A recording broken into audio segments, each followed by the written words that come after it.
আসসালামু আলাইকুম। টমিস কুকিং সেন্টারে আপনাদের স্বাগতম।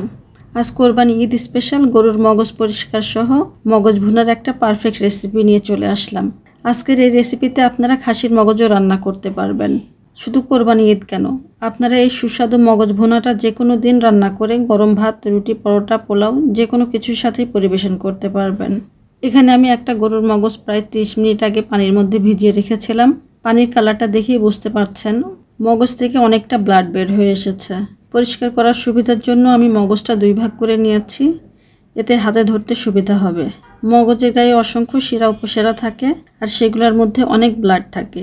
এই অবস্থায় তো আর রান্না করে খাওয়া যায় না, তাই হাত দিয়ে খুব সাবধানে টেনে টেনে এই শিরাগুলো বের করে আনতে হবে। আর মগজের উপরে একটা পাতলা আবরণ থাকে, সেটাও তুলে ফেলতে হবে। মগজ অনেক নরম থাকে, তাই সাবধানে এই কাজগুলো করতে হবে যাতে মগজটা হাতের চাপে গলে না যায়। আগে থেকে মগজটা গলে গেলে পরে ধোবার সময় অনেকটা মগজই পানির সাথে বের হয়ে যাবে।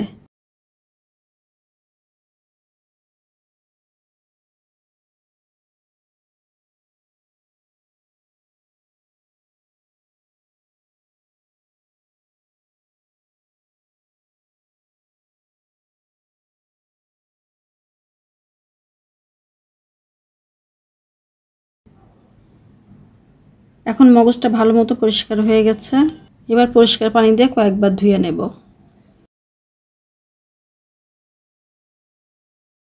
মগজটা পরিষ্কার করে ধুয়ে একটা চপিং বোর্ডের উপর নিয়ে নিয়েছি। এবার এগুলা কেটে নেব। আমি একটু বড় বড় টুকরা করে কেটে নেব। আজ মগজটা একটু আধা ভাঙা করে ভুনা করব। আপনারা চাইলে এখানে আপনাদের পছন্দ মতো ছোট ছোট করে কেটে নিতে পারেন। মগজটা কাটা হয়ে গেলে একটা বাটির মধ্যে তুলে রাখছি। মগজ কেটে নেবার পর কিন্তু আর পানি দিয়ে ধোয়া যাবে না, তাই কাটার আগেই ভালো মতো পরিষ্কার করে কয়েকবার ধুয়ে নিতে হবে। এবার মূল রান্নায় চলে আসলাম। একটা প্যানে 3 টেবিল চামচ মতো রেগুলার রান্নার তেল দিয়ে দিলাম।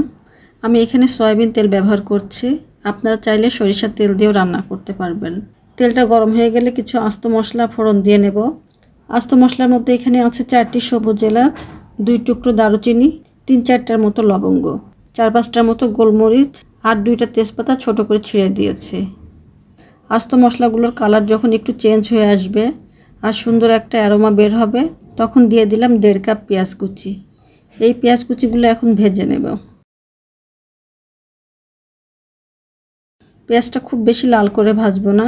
যখন পেঁয়াজের কালার চেঞ্জ হয়ে একটু লালচে হয়ে আসবে, তখন 1.5 চামচ আদা বাটা আর 1.5 চামচ রসুন বাটা দিয়ে দিলাম। বাটা মশলাগুলো কিছুক্ষণ পেঁয়াজের সাথে ভেজে নেব, যাতে কাঁচা মশলার গন্ধটা চলে যায়। প্রায় 2 মিনিট মতো বাটা মশলাগুলো ভেজে নিয়ে গুঁড়া মশলা অ্যাড করব। গুঁড়া মশলাগুলো যাতে পুড়ে না যায় তার জন্য একটু পানি দিয়ে দিলাম। এরপর একে একে গুঁড়া মশলাগুলোও দিয়ে দেব। প্রথমে 1 চামচ জিরার গুঁড়া আর 1 চামচ ধনিয়ার গুঁড়া দিলাম, সাথে 2 চামচ শুকনো মরিচের গুঁড়া আর 1 চামচের একটু কম হলুদের গুঁড়া দিলাম। মশলাগুলো এখন ভালো মতো কষিয়ে নেব। যে কোনো রান্নায় মশলাটা যদি ভালো মতো কষিয়ে নেওয়া হয়, তাহলে সে রান্নার স্বাদ বেড়ে দ্বিগুণ হয়ে যায়। তাই সবসময় মশলাটা ভালো মতো কষিয়ে নেবার চেষ্টা করবেন। মাঝে স্বাদ মতো লবণটাও দিয়ে দিয়েছি। বিশেষ করে মগজ রান্নায় মশলাটা আগে থেকে ভালো মতো কষিয়ে নিতে হয়, কারণ মগজ অনেক নরম থাকে, সিদ্ধ হতে বেশি সময় লাগে না। মশলাগুলো এখন একদম ভাজা ভাজা হয়ে গেছে। এই অবস্থায় আর কষানো যাবে না। এভাবে আরও সময় নিয়ে কষালে মশলাটা তিতা হয়ে যাবে, তাই 1/2 কাপ পানি দিয়ে দিলাম। তারপর আবার কষিয়ে নেব। আমার ভিডিওগুলো কোনো রকম স্কিপ না করে পুরো ভিডিওটাই মনোযোগ দিয়ে দেখবেন। আমি সবসময় ট্রাই করি ছোট ছোট টিপসগুলো আপনাদের সাথে শেয়ার করতে, যাতে আপনারা সহজে একটা পারফেক্ট রেসিপি রেডি করতে পারেন। এত কষ্ট করে রান্না করার পর আপনার খাবারটা যাতে নষ্ট হয়ে না যায় আর আপনি খাবারটা যাতে তৃপ্তি করে খেতে পারেন। এখন মশলার উপরে তেল উঠে এসেছে। এই পর্যায়ে এসে মগজটা দিয়ে দিলাম। মগজটা দিয়ে মশলার সাথে ভালো মতো নাড়াচাড়া করিয়ে মিশিয়ে নিয়ে ঢাকা দিয়ে রান্না করব। চুলার ফ্লেমটা মিডিয়াম করে দিতে হবে। 2-3 মিনিট পর ঢাকনা তুলে মগজটা নেড়ে চেড়ে দিতে হবে, নইলে নিচ থেকে প্যানের গায়ে লেগে যাবে।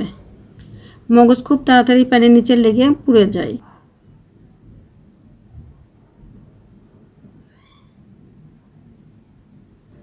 এই পর্যায়ে এসে আর ঢাকনা দিয়ে রান্না করব না। এখন বারবার করে নেড়ে মগজটা কষিয়ে নেব। প্রায় 7-8 মিনিট ধরে এইভাবে আমি মগজটা নেড়েচেড়ে কষাচ্ছি। যে মগজের টুকরোগুলো একটু বেশি বড় ছিল সেগুলো স্প্যাচুলা দিয়ে একটু ভেঙে ভেঙে দিলাম।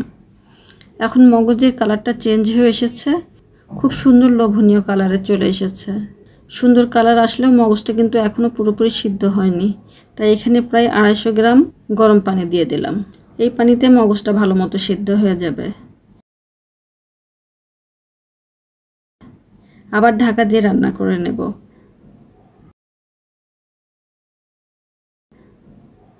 মাঝে একবার ঢাকনাটা তুলে নেড়ে চেড়ে দিলাম, আর মগজের ভিতরে যে আস্ত মশলাগুলো ছিল সেগুলো তুলে নিলাম। তারপর কয়েকটা কাঁচামরিচের আগা ভেঙে মগজের মধ্যে দিয়ে দিলাম, এতে খুব সুন্দর একটা ফ্লেভার পাওয়া যাবে। আবার ঢাকা দিয়ে দিলাম আর মিডিয়াম হিটে রান্না করব। মাঝে মাঝে ঢাকা তুলে নিচটা নেড়ে চেড়ে দিতে হবে। প্রায় 15 মিনিট মতো মিডিয়াম জারে রান্না করে নেবার পর এখন মগজ সিদ্ধ হবার জন্য যে পানি দিয়েছিলাম সেটা শুকিয়ে যেয়ে উপরে তেল উঠে এসেছে। এখন চুলাটা বন্ধ করে দেব আর একটা সার্ভিং ডিশে তুলে নেব। আজ আমি মগজ ভুনার টেক্সচারটা রেখেছি একটু সফট সিল্কি টাইপের, একদম ড্রাই হয়ে যায়নি, আবার ভিতরে কোনো এক্সট্রা পানিও নাই। তেলটা মগজ থেকে আলাদা হয়ে এসেছে।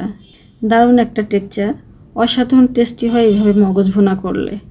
তো ভিউয়ার্স, আমার আজকের রেসিপিটি আপনাদের কেমন লাগলো অবশ্যই কমেন্ট করে জানাবেন। ভালো থাকবেন সবাই, আল্লাহ হাফেজ।